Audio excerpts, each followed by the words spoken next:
ഇന്ന് Rajan P ദേവിന്റെ ഓർമ്മദിനം.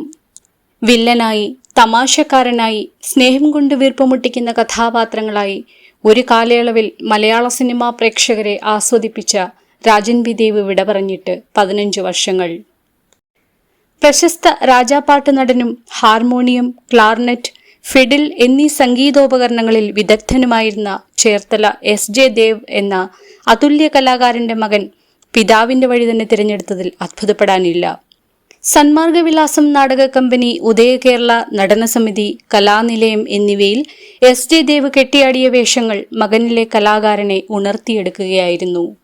Cherthala government boys ഹൈസ്കൂളിൽ നിന്നും പ്രാഥമിക വിദ്യാഭ്യാസം പൂർത്തിയാക്കി സെന്റ് മൈക്കിൾസ് കോളേജിൽ പഠനം തുടരുമ്പോഴാണ് അടക്കാനാവാത്ത അഭിനയമോഹത്താൽ കോളേജ് പഠനം ഉപേക്ഷിച്ച് വിശ്വകേരള കലാസമിതിയുടെ നാടക ട്രൂപ്പിലെത്തുന്നത്.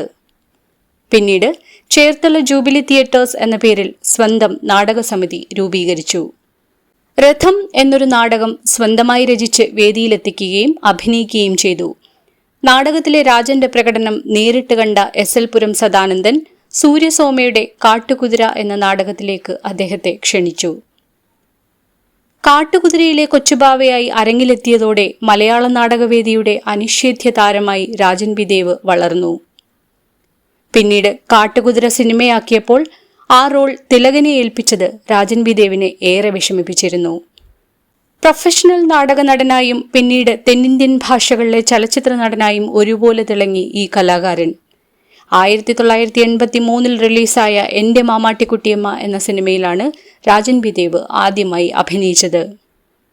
1990 റിലീസായ ഇന്ദ്രജാലം സിനിമയിലെ കാർലോസ് എന്ന വില്ലൻ വേഷത്തോടെ മലയാള സിനിമയിൽ സജീവ സാന്നിധ്യമായി. ഇന്ദ്രജാലത്തിലെ കാർലോസ് രാജൻ പി ദേവിന്റെ അഭിനയ ജീവിതത്തിലെ വൻ വഴിത്തിരിവായി മാറി. പരിക്കൻ മുഖഭാവവും ശബ്ദവുമുള്ള ഒരു പ്രതിനായകനെ അല്ലെങ്കിൽ വില്ലനെ ഇന്ദ്രജാലത്തിലൂടെ മലയാള സിനിമയ്ക്ക് ലഭിക്കുകയായിരുന്നു. അദ്ദേഹം അഭിനയിച്ചു ഫലിപ്പിച്ച വില്ലൻ വേഷങ്ങൾ വെറും വില്ലൻ വേഷമാകാതെ അല്പം നർമ്മബോധം കലർത്തിയായിരുന്നു അവതരിപ്പിച്ചിരുന്നത്. മലയാളം കൂടാതെ മറ്റു ഭാഷകളിലും 50ഓളം ചിത്രങ്ങളിൽ രാജൻ പി ദേവ് അഭിനയിച്ചിട്ടുണ്ട്. വസന്തകാലപ്പറവൈ എന്ന തമിഴ് ചിത്രത്തിലും ആദി എന്ന തെലുങ്ക് ചിത്രത്തിലും വില്ലൻ വേഷങ്ങളിൽ പുതിയ മുഖം നൽകാൻ കഴിഞ്ഞതോടെയാണ് അന്യഭാഷാ ചിത്രങ്ങളിലും രാജൻ പി ദേവ് ശ്രദ്ധേയനായത്. അഭിനയത്തിൽ തിളങ്ങി നിൽക്കുമ്പോൾ തന്നെ 1998 അച്ചാമ്മക്കുട്ടിയുടെ അച്ചായൻ എന്ന ചിത്രവും 2003 അച്ഛന്റെ കൊച്ചുമോൾ എന്ന ചിത്രവും രാജൻ പി ദേവിന്റെ സംവിധാനത്തിൽ റിലീസായി. ഇനി അദ്ദേഹത്തെക്കുറിച്ച് ഒരു കൗതുകമുണർത്തുന്ന കാര്യമുണ്ട്. രാജൻ പി ദേവിന് തന്റെ നാടക ട്രൂപ്പായ ജൂബിലിയുടെ നാടകങ്ങളുടെ പേരുകൾ ആ എന്ന അക്ഷരത്തിൽ തുടങ്ങുന്നതാവണമെന്ന നിർബന്ധമുണ്ടായിരുന്നു.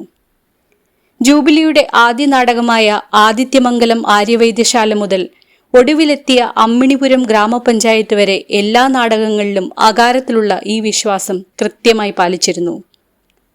പേര് മാത്രമല്ല, എല്ലാ നാടകങ്ങളുടെയും ആദ്യ ഡയലോഗിന്റെ ആദ്യ അക്ഷരവും ആയിൽ തന്നെ തുടങ്ങണമെന്ന വാശിക്കാരനായിരുന്നു രാജൻ പി ദേവ്.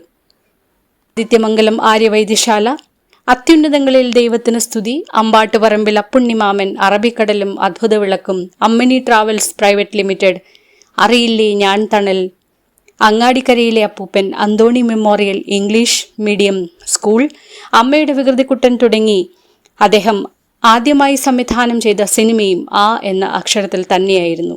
അച്ചാമ്മക്കുട്ടിയുടെ അച്ചായൻ. 2009 ജൂലൈ 29 കൊച്ചി ലേക്ക് ഷോർ ആശുപത്രിയിലായിരുന്നു അദ്ദേഹത്തിന്റെ അന്ത്യം. ആദരവോടെ പ്രണാമം.